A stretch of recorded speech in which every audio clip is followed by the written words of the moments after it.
Tiba-tiba lagi pengen cerita horor yang pernah aku skip aja. Kali ini aku membawain kisah horor wawa aku dari Jakarta Barat, namanya Kakak Laditya Agista. Jadi kisahnya ini terjadi tahun 2018 lalu ketika Kak Agista ini masih menjadi perawat magang di salah satu rumah sakit rujukan terbesar BPJS di Jakarta Barat, Wak. Jadi kisahnya di UGD itu kan ada beberapa zona, ada zona 1, zona 2, zona merah, ada juga namanya triage, triage, kurang lebih kayak gitu, mohon maaf kalau salah. Pokoknya tempat kaji keluhan pasien lah di UGD itu. Nah di malam itu juga lagi rame tuh yang piket. Ada 10 perawat, ada 2 dokter, terus ada 2 bidan.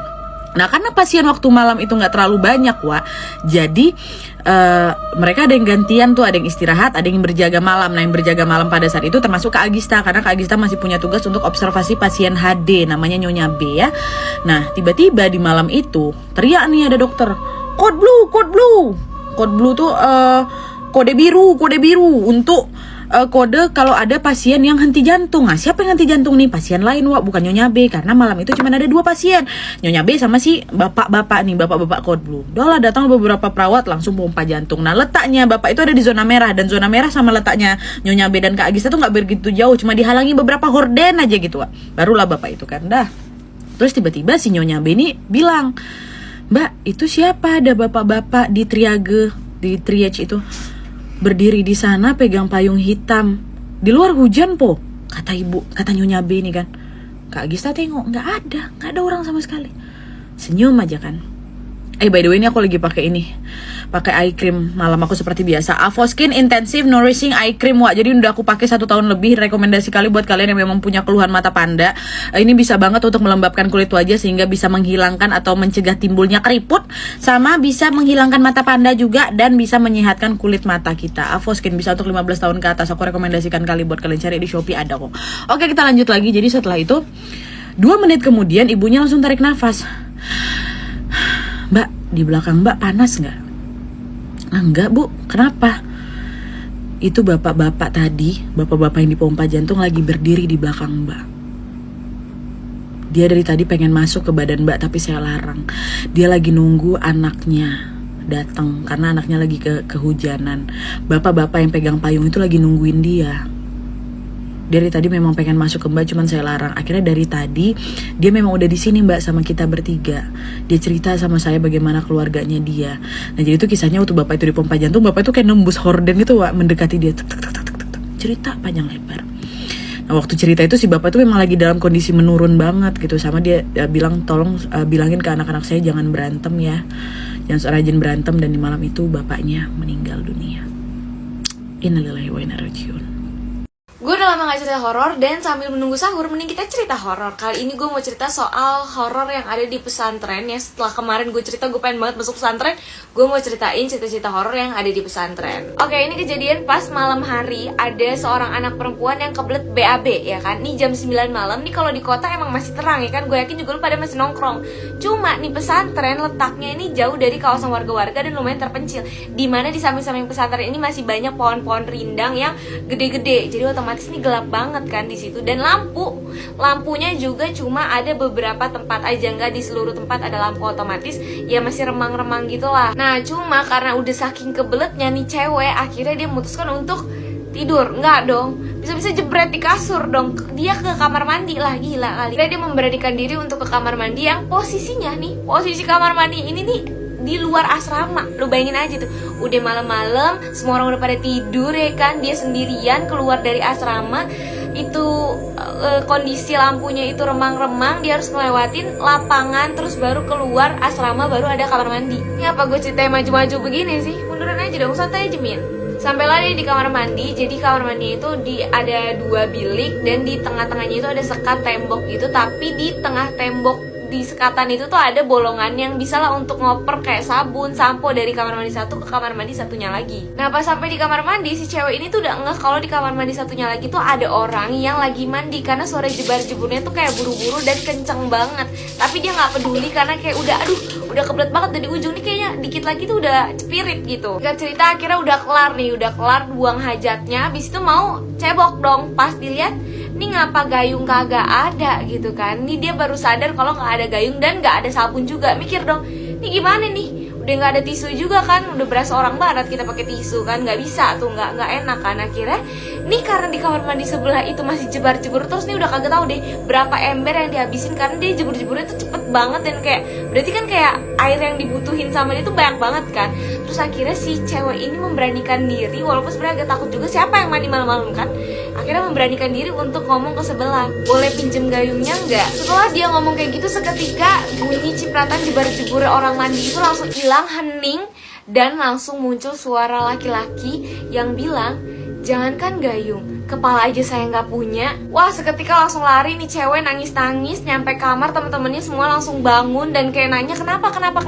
Tambah kaget lagi, si ceweknya lupa pakai celana. Kalau gue jadi dia juga panik sih, kayak gue udah lupa tuh celana bodo amat deh celana, yang penting gue kabur dari situ.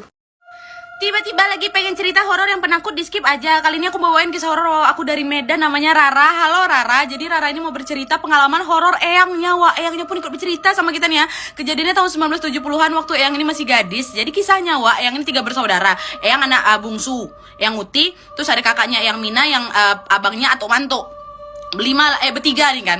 Jadi kisahnya mereka itu dulu selalu punya kebiasaan setiap habis sholat maghrib rame-rame sama kawan-kawannya pergi ngaji ke rumah ibu ngajinya. Nanti sampai isya balik ke surau lagi, sholat baru balik nih ke rumah masing-masing. Kayak gitu aja terus. Nah di suatu malam setelah mereka nih ngaji dan sholat isya, mereka balik nih ya berlima, tapi ada 2 orang lagi kawannya nih.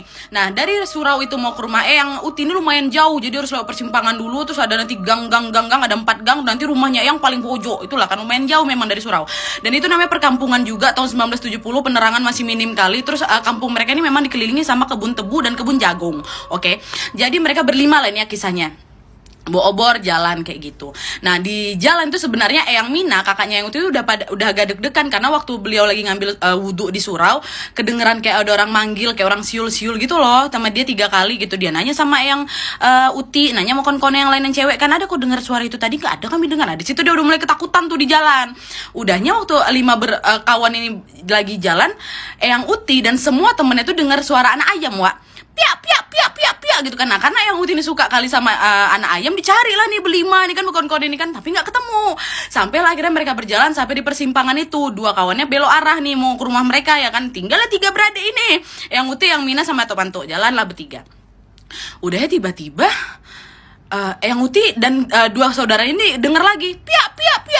Nah karena Atuk Manto ini sayang kali sama adik kecilnya ini kan, yang Uti kan dicari nih, mana anak ayam tuh deh, ayo kita tangkap gitu kan. Cari, ketemulah ada di bawah pohon jambu air. Diambil lah sama Atuk Manto, cepat taruh di mukena kau, katanya taruh lah di mukena, anak ayam piak gitu kan. Dah jalan lagi nih kan. Terus tiba-tiba waktu lagi jalan kok ada suara orang ngikutin kita di belakang gitu kan, kayak ada suara langkah pertama. Ditengok belakang nggak ada orang. Sekali jalan lagi, terus tiba-tiba kok suaranya makin berubah, kayak suara ngesot, jadi kayak suara baju berat yang keseret di tanah gitu loh. Bertiga nih dengar, tengok lagi ke belakang, dan kalian tahu waktu tengok kedua mereka ngeliat ada kuntilanak, mukanya hancur, rambutnya panjang, bajunya lusuh warna putih gitu kan. Terus dia bilang, lepaskan anak ayam itu, lepaskan. Mereka bertiga nengok itu ketakutan kali, Wak. Langsung si yang itu dibuangnya itu anak ayam kan, lari mereka. Dan kalian tahu si kuntilanak tuh nggak cuma berhenti di situ aja, dia terbang di atas mereka kan. Terus kayak ada hujan tetesan warna-warna hijau, cairan warna hijau busuk gitu loh, Wak. Gak tahu tuh bau kali. Terus mereka jalan sakit 3-tiganya. Itulah anak ayam, hati-hati ya kalau ketemu anak ayam. Udah sampai sini aja ceritanya tamat. Makasih ya Rara, salam buat eyang. Tiba-tiba lagi pengen cerita horor yang penakut, di skip aja. Iya untung datangnya pagi ya, bagus. Jadi ini aku menceritakan kisah horor dari Izian Mazlan dari Malaysia. Halo Iz. Jadi Iz ini berbagi pengalaman horor abang sepupunya namanya Bang Tengku. Jadi Bang Tengku ini dia kuliah di Pulau Pinang, Malaysia. Di sana ada asrama. Jadi dia tinggal di asrama sama 4 orang kawannya, 1 kamar 4 orang. Ada Tengku, Wan, Daniel, Ahmad, berempat nih ya. Pada suatu malam mereka lagi belajar kelompok tuh di kamar kayak gini lah kan, lagi belajar kelompok, buka laptop masing-masing. Belajar. Ketahuan Bang Wan ini bilang, "Woi guys, korang tahu tak dulu tuh dekat college nih," kata dia, "ada mahasiswa yang ketabrak lori, ketabrak truk, hancur mukanya, Wak," kata dia kayak gitu kan. Engkau nih apa, kerjakan dulu tugas kau tuh, macam-macam aja kau malam-malam nih bahas kayak gini. Udahlah relax aja, santai aja dulu, ngapain kan kerja-kerja belajar terus kayak gini, dengar dulu ceritaku seru tau, kata Wan kan. Ayalah Wan, gimana ceritanya, kata si Ahmad nih, kata abangnya. Udah, matikan dulu lampu, katanya. Matikan lampu. Jadi cuman ada lampu dari laptop masing-masingnya mereka. Udah cerita. Jadi si Wani bilang, dulu tuh ada mahasiswa namanya Polan. Jadi Polan ini tuh terkenal paling disiplin, paling pinter, paling cerdas. Dia nggak pernah telat untuk masuk college. Tahu-tahu pada suatu hari dia telat bangun nih, telat bangun kepanikan waktu dia ke bus stop, udah nggak ada busnya kan, panik dia berlari segala macam. Mungkin karena memang betulan dia nggak pernah telat nih ha. Jadi waktu dia mau nyebrang dia nggak nengok kiri kanan. Tahu-tahu adalah lori, ada truk datang, buah, tuh sambar dia langsung mati di tempat, kepalanya hancur, wak, muka udah nggak bisa dikenali lagi, matanya keluar katanya kan. Sampai orang tuanya datang tuh nggak bisa mengenali itu Polan atau enggak. Gitu. Dan konon katanya wak ya, setelah kejadian itu Polan tuh suka gentayangan di sini, apalagi di asrama cowok katanya gitu. Terus masa sih, kata orang-orang tuh cuma nyimak aja kata si Wan kan. Tapi yang anehnya wak, pada saat Wan ini menceritakan abis itu dia dilanggar sama truk kan, tiba-tiba Bang Tengku dengar ada suara tabrakan pas kali di telinganya. Cuma dia nggak bilang sama kawan-kawan ini, dia pas kali dilanggar sama truk, buang, terdengar tuh di telinganya Bang Tengku kan. Diam aja. Oh iya, ini aku tadi salah dengar apa enggak? Mungkin dia kayak gitu.